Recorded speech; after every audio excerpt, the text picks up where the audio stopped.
LinkedIn News.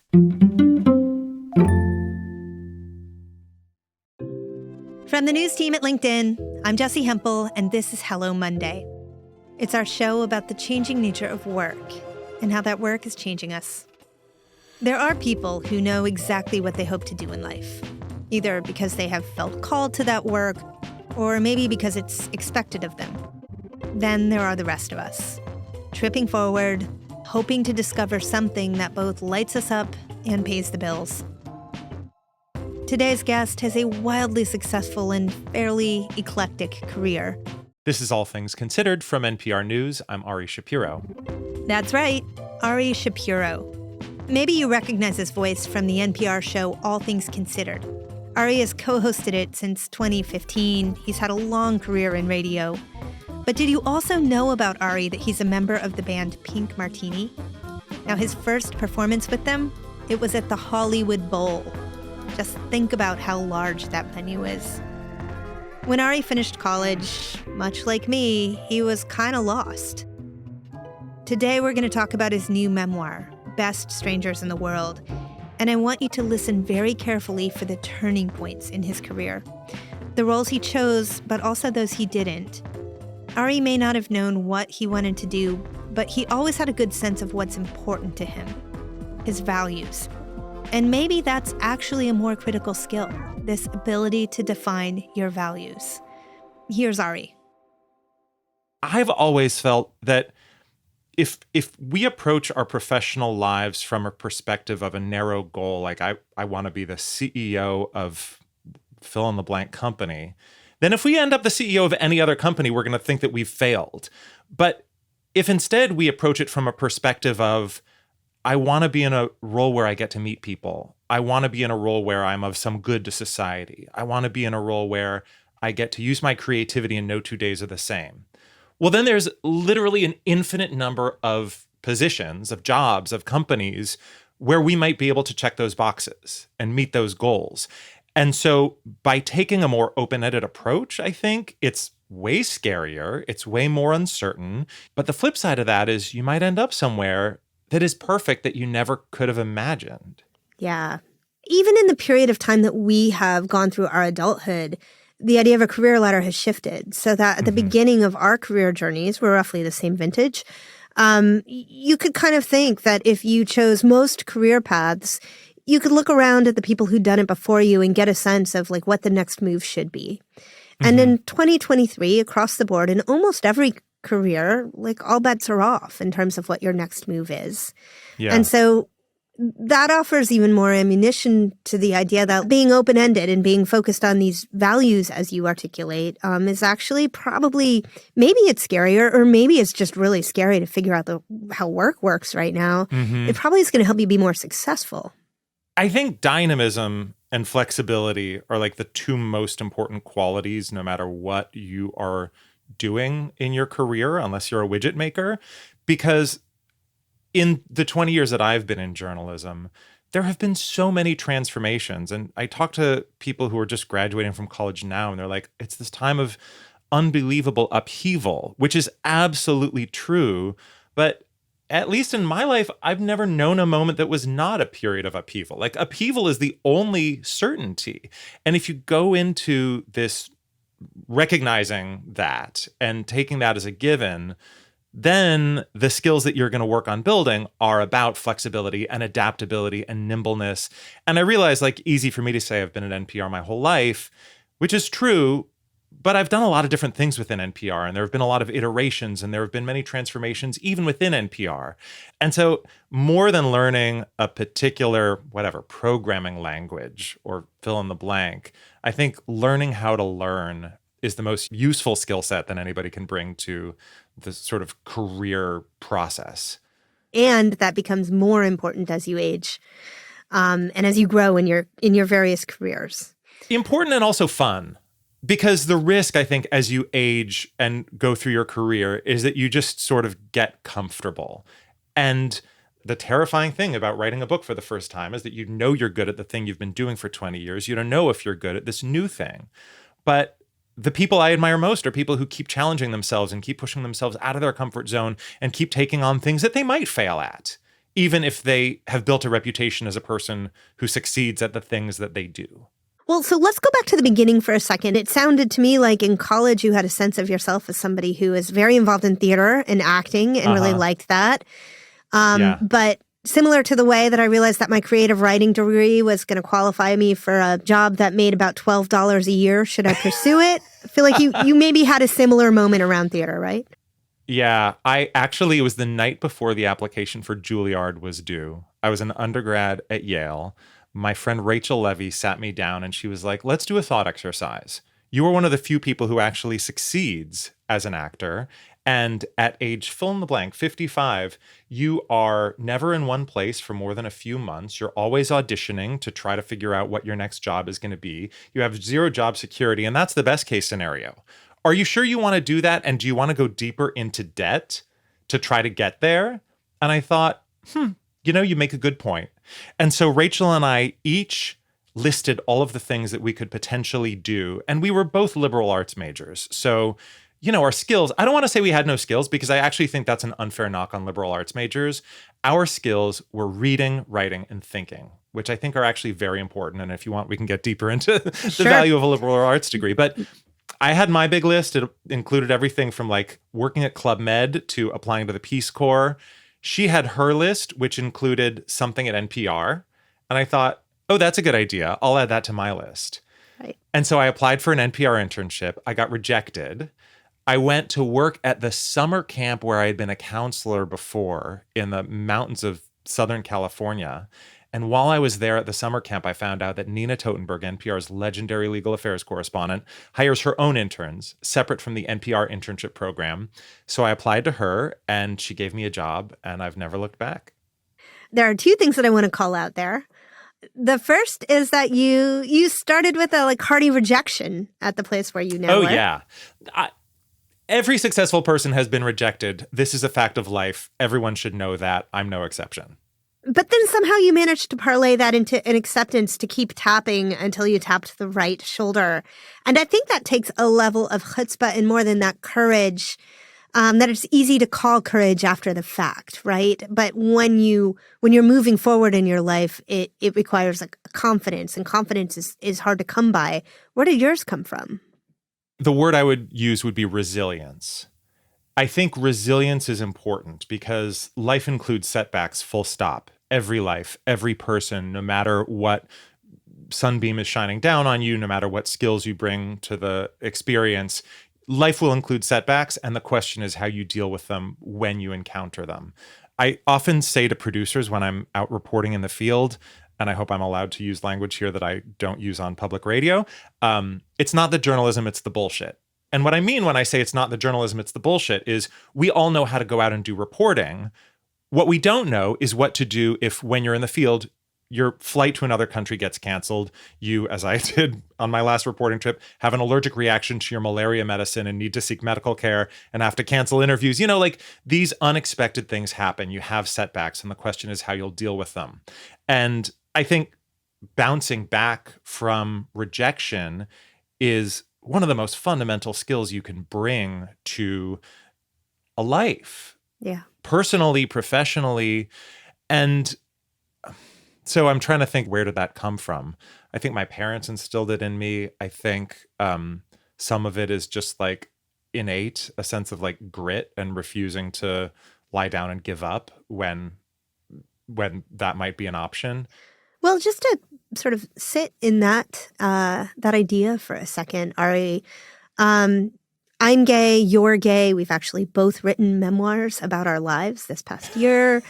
And I was astounded to learn that you came out in high school, which in the 90s was a fairly novel thing to do. I mean, you did go to school in Portland, Oregon, which I think of as it's a mix of a bit place. Left of center. Yeah, a bit left of center. But also there are neo-Nazis. Yeah, in a state that is so fully right that you have to really look for Portland in the middle of it. And I just wonder how much of that resilience comes from the ways in which you had to find your voice as a young person. You were also a Jewish child in North Dakota where you didn't have a ton of peers at school who were eating kosher. Right. How much do you think that those aspects of your identity helped shape your ability to be resilient? I think that's astute of you to highlight. That's absolutely a piece of it. Anybody who's in a marginalized group has to, at some point, defend their right to exist. And that doesn't necessarily mean literal defense against attacks, although in some cases it does. In my case, I was never physically assaulted, but when I was in high school, the year I came out, I did carry mace because people threatened me. And so I think having to prove that you deserve to be in a space, whether that's because you're queer or Jewish or an outsider for any other set of reasons, can build that resilience muscle and can force you to assert your right to be and your right to be in a particular place. But just generally, you don't get to take for granted your presence anywhere. Yeah, I think that's true. I also think there's a way in which it hones your curiosity muscle.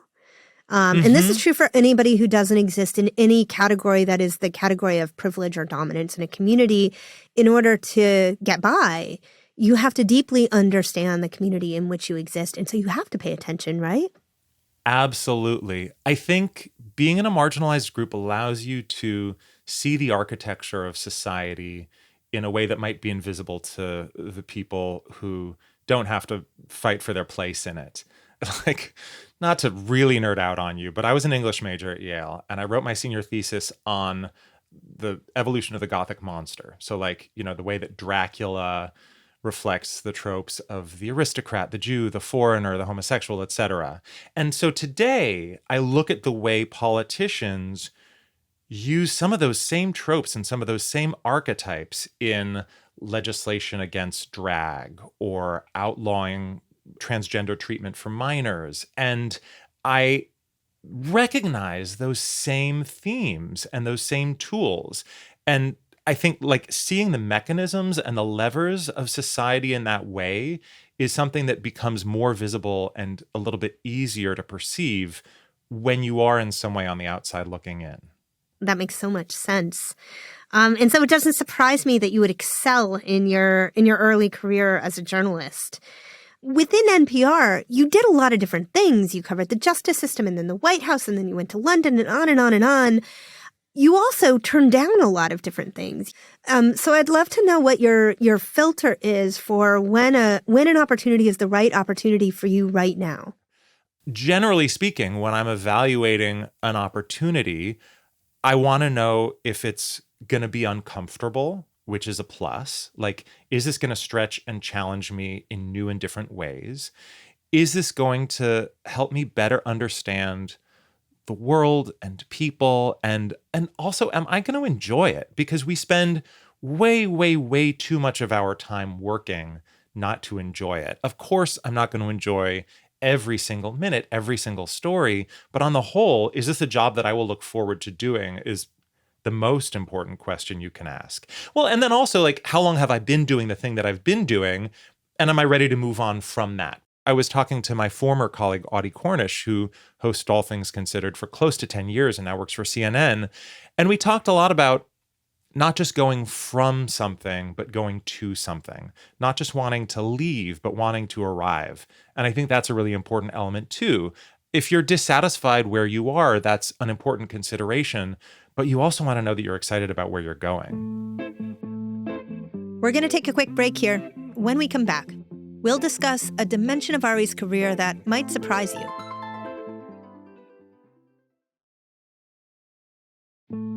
And we're back. As I prepared to talk to Ari, I went down the rabbit hole with Pink Martini.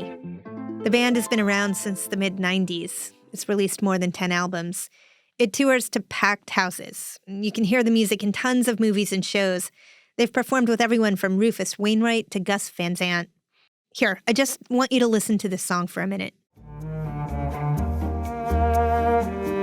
Finismedi Fiteif hawak albal Matin sanish Hanna enilek fi su'al Bardun tafel Waheshni modaran Fi snin sa So that was Ari Shapiro. In addition to his career as a journalist, Ari has a thriving arts practice. Now, I would call it a side hustle, but there's nothing side about it. Ari has been a member of the band for years now. So I put him on the spot a bit. I was dying to know how it happened and how the heck he balances it with his particular day job. Once again, here's Ari. I don't think I've ever heard anyone call it an arts practice before. And that feels meaningful to me in a way that, I say like, oh, I sing with a band on the side, which sort of minimizes it. But when you describe it as an arts practice, I think, yes, actually it is. And that's satisfying in a way that is different from just, like playing Frisbee golf with your friends on the weekend, which can also be satisfying. Right. In answer to the question, how did I wind up as a part-time member of Pink Martini? The band started in Portland, Oregon, my hometown. And when I was in high school, I was a fan of theirs and would go to their shows in little local bars and clubs. And over the years, I became friends with them. And then they were performing in Washington, D.C. in 2008. And I threw up like a barbecue that turned into a sing-along. And the next morning, the band leader, Thomas Lauderdale, who's the pianist, said, hey, you can really sing. Why don't you record a song on our next album? Which was such a surreal experience to me because I'd been a fan of this band, like I said, since I was a teenager. So I went out to Portland. I recorded this song that they basically wrote for me called But Now I'm Back. And then Thomas said, well, we need to find a time for you to perform live with us. So why don't you come to the Hollywood Bowl, which is this iconic venue that seats more than 17,000 people. And so that was the first time I ever sang with any band anywhere, was in this legendary place. And I kind of thought that would be like the one time I sang with a band. But then Thomas said, well, if you're going to keep performing with us, we need to find some more songs for you to sing. And that was 13 years ago. And I've recorded 1 or 2 songs on each of their albums since. They, of course, have a lead singer, China Forbes, who's incredible, and they tour all the time. But in answer to your second question, I use my vacation time to join them on tour whenever I can. So they were doing a tour through Florida that was a couple weeks. They had a show in Miami on a Saturday night. I hosted All Things Considered on Friday, hopped on a plane, flew to Miami, did their Saturday night show, and then flew home. And it doesn't feel like vacation, but it feels rejuvenating and satisfying and thrilling in a way that when I come back to work after that, I just am ready to dive back into the news again. I totally hear you. First of all, I want to go back to the moment when you had to tell somebody at NPR, oh, by the way, I'm going to do this thing. Yeah. Was there any commercial gain for you? Did you have any complications around NPR being your employer and you having this other public face? Because you have one public face. You're the voice that I listen to in the morning in my kitchen, even though your show is the day before. You listen on time shift. Yeah. Mm-hmm. Exactly right. I think if NPR could fast forward 13 years into the future and see the role that I play with Pink Martini now, they might have thought a little bit harder about saying yes. But in the moment, I and they thought, go sing a song on an album with a band. What's the harm? Oh, go sing a show with a band? Sure. This presents no political point of view. This is not some big project that will last 13 years. Ha ha ha. And now it's a big part of kind of who I am and what I do and what I'm known for. And at the beginning, I really was afraid that this would somehow detract from my credibility, the respect that I had earned as a quote unquote legitimate journalist. And now I'm no longer afraid of that. I feel like it's a part of who I am, and I don't have to apologize for it. As we, in our pre-recording conversation, talked about, the idea of what it means to be a legitimate journalist has shifted and opened over the course of our time in the practice. So yeah. I'm just curious how you see that shift. Part of what I wanted to write about in this book was not only the way people I've met over the course of my career have changed me, but also the way that the person I am, my whole self, my history, my identity, has shaped the stories that I've told as a journalist. Because you and I, as you say, both came of age in this era of the view from nowhere, the sort of like worshiping at the altar of objectivity. And the pendulum has really swung at this point so that identity journalists are in many cases front and center. And, when I'm hosting All Things Considered, I want to be a surrogate for the listener. I want people to feel like they could be walking with me through the mountains of Colombia talking to Venezuelan refugees. But I also recognize that I tell stories in a way that's different from anyone else. And the way that I tell those stories and the stories that I seek out and choose to tell are a reflection of who I am. And so in this book, I wanted to kind of test the boundaries of that and explore the tensions inherent in that as it has played out throughout my career. Yeah. Your stories are uniquely your own. Everybody's stories are uniquely their own. Exactly. Right? Yeah. And when we acknowledge that and explore that, we're being more honest with our listeners and our readers. But that's not the same as having an agenda. And that's where it gets complicated, because so many people want to portray us as ideological partisans. And I don't think that's the same as saying we bring our full selves to the stories we tell. Yeah, well put. You have had this career that includes a lot of big opportunities. NPR was a big opportunity. Pink Martini was a big opportunity. And you've elegantly gone after those opportunities. But also it occurs to me that there's some luck involved here too. And oh, totally. I want to know if you think about yourself as a lucky person. Absolutely.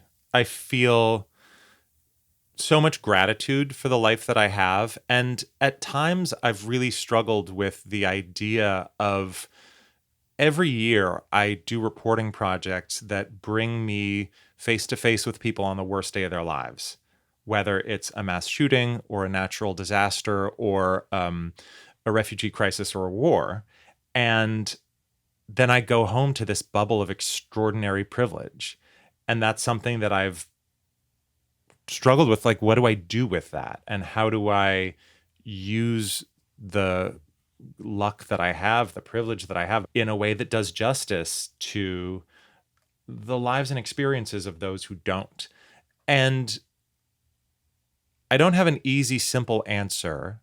Gratitude is the start of the answer. Giving back is where the answer continues. And just generally, I think trying to be a force for good in the world. As you mentioned, I'm Jewish. And one of the fundamental ideas of Judaism is tikkun olam. Why are we put on this earth?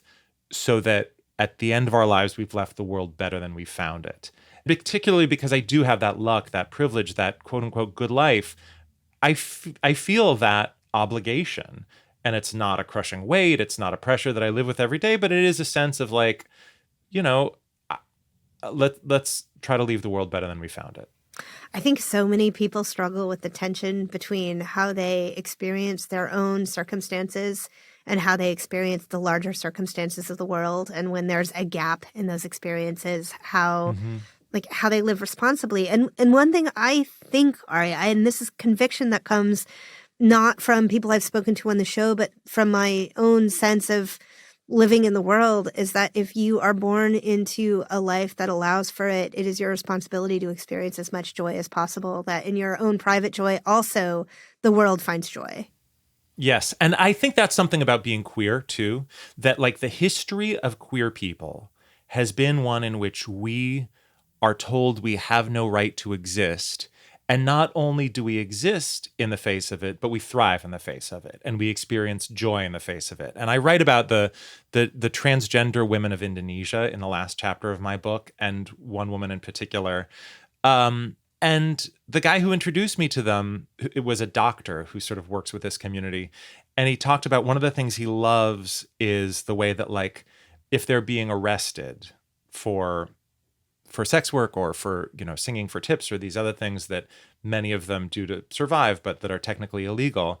If they're being arrested, and particularly if there are TV cameras, they strut and they flaunt and they parade and they blow kisses. And it's this refusal to bend or break in the face of a world that tells you you shouldn't be there.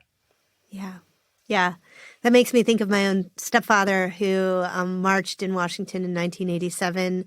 Was HIV positive and was arrested over and over, and how the photographs he always had hanging on our wall in the living room were always of him being carted off to jail. And in those photos, he looked like the most remarkable version of himself. Oh, that's amazing.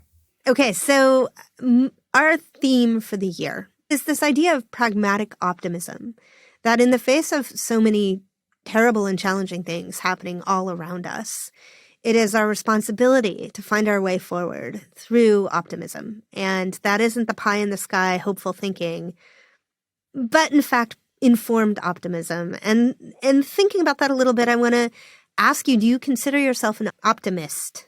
I love that theme, and I absolutely feel it in my bones. Friends ask me all the time how I stay optimistic in the face of all of the stories that I cover. And this book is in many ways a direct answer to that question.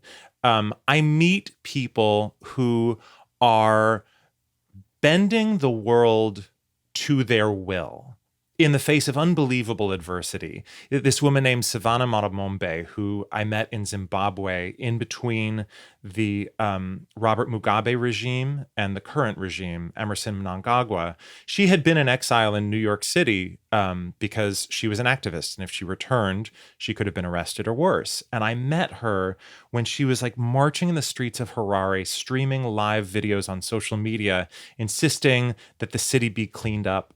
I met survivors of torture who had experienced election violence, who were going to work the polls in the next election because they wanted to ensure that the elections were free and fair. Like these people who insist on making the world better despite unbelievable hardship.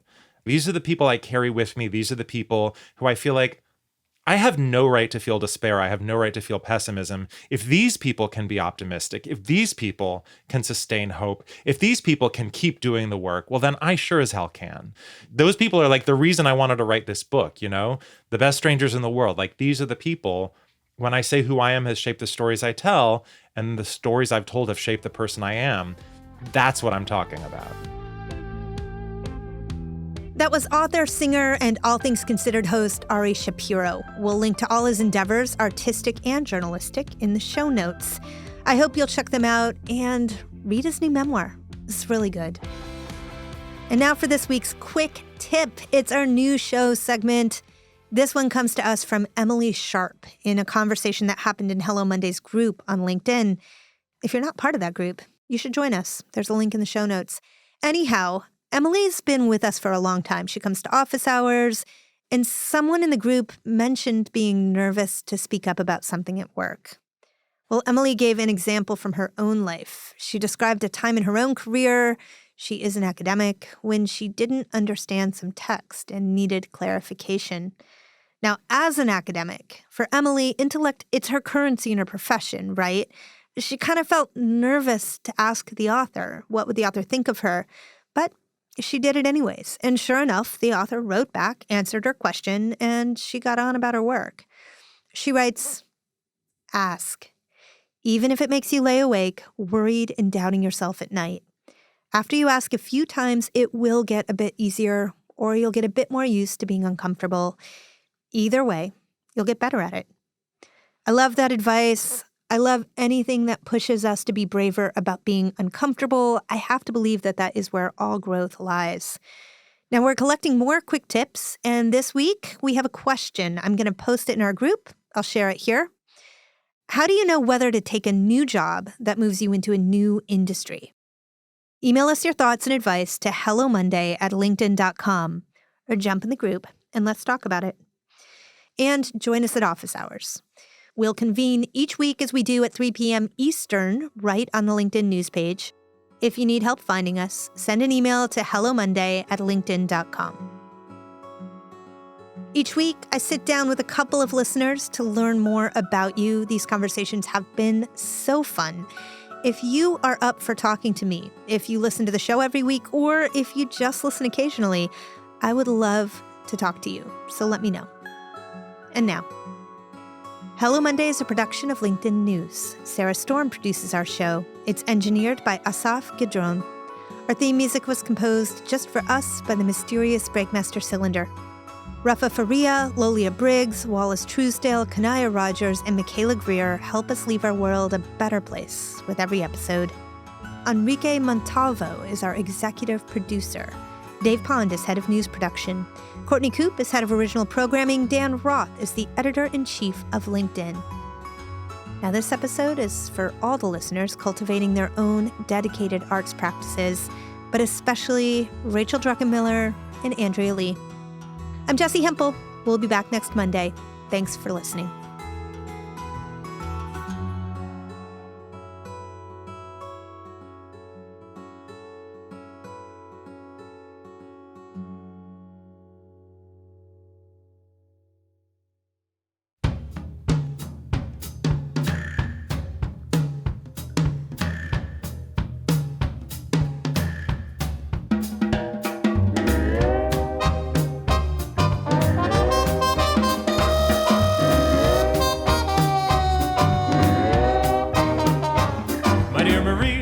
I'm here to see ya. Won't you please, please open the door? I brought you flowers, been waiting hours, can't stand it anymore. So here's what happened when you were napping. I just went out for a snack. I was feeling famished and then I vanished. But now I'm back. Now he's back. Had a snack. Now he's back. My heart is burning for that love of ours, yearning for that sea of stars. Let me in so I can prove to you that no one else can love you, girl, the way that I do. Oh, how I miss ya. I wanna kiss ya and hold you close from dusk until dawn. So let's just make up, and when you wake up, I promise not to be gone. You know I love ya, dream only of ya, so please, please cut me some slack. I went away just a couple of days, but now I'm back. Now he's back. Cut him slack. Now he's back.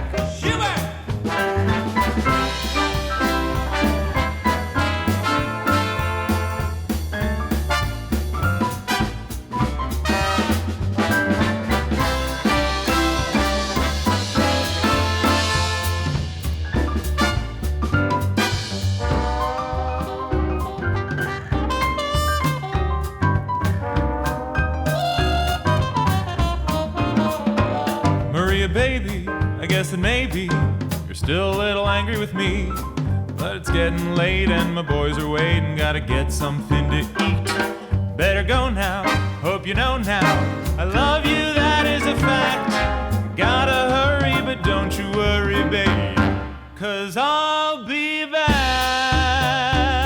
He'll be back.